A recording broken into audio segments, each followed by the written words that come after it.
We had been planning the camping trip for weeks. 5 of us, me, Jake, Sarah, Alex, and Lily, wanted to get away from the city and spend a weekend in the woods. The drive was long, with the winding road leading us deeper into the forest. Towering trees lined the path, their dense foliage blocking most of the sunlight. It felt untouched, far from civilization. When we finally arrived at the clearing, the first thing we noticed was the unsettling silence. There were no birds, no rustling leaves, not even the hum of insects, just an eerie stillness. It wasn't the kind of peaceful quiet we had hoped for. It felt wrong, but we tried to ignore it. We set up camp, pitching our tents near a small fire pit. The thick tree line surrounded us like a wall. Jake joked about it being like a horror movie setting, but his laughter was the only sound. Even our footsteps seemed muffled against the forest floor. The sun dipped lower, casting long shadows that seemed to linger a little too long. Every now and then, I caught myself glancing over my shoulder, half expecting to see something, but there was nothing. Just the woods. When night fell,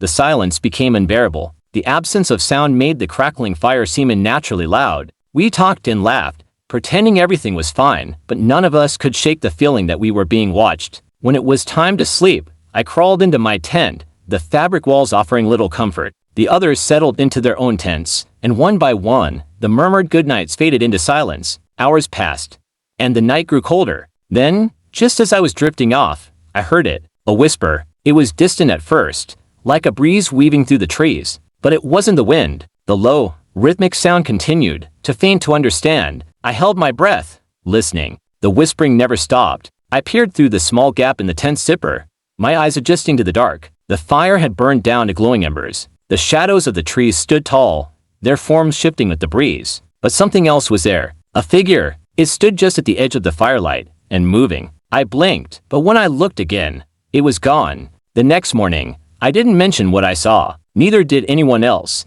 but I could see it in their faces. The exhaustion, the lingering fear. We tried to go about the day as planned, exploring the nearby trails. The deeper we went, the thicker the air felt. The trees seemed closer together, their twisted branches reaching like skeletal fingers. And still, there were no sounds, no birds, no animals, only the unsettling stillness. Jake checked the map, trying to keep us on course, but the path twisted in ways it shouldn't have. Landmarks we passed once appeared again, as if the forest was folding in on itself. Lily grew anxious, and Alex insisted we turn back. But no matter which way we walked, we always ended up where we started. Panic crept into our voices. The silence seemed heavier now, like the forest itself was aware of us. That night, the whispers returned, louder this time. They came from the darkened woods, circling our camp. Shadows moved just beyond the light, shapes shifting between the trees. I saw them, tall, thin figures with hollow eyes that gleamed in the darkness. They never stepped closer, only watched. My breathing quickened, and I wanted to scream.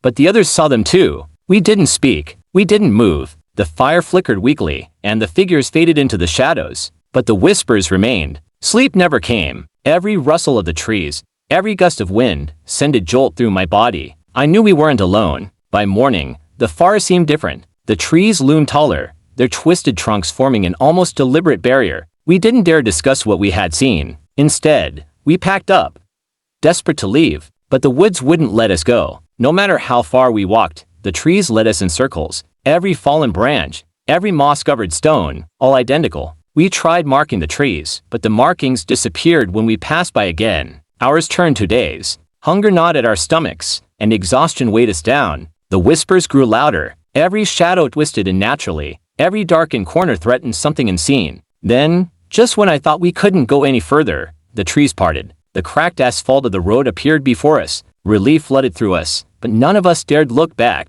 The forest stood silent once more, as if it had never moved. As we drove away, the whispers faded, but they didn't truly stop. Even now, in the quiet of my own home, I hear them, faint, distant. The forest never let us go. It's still watching, and I know it's waiting.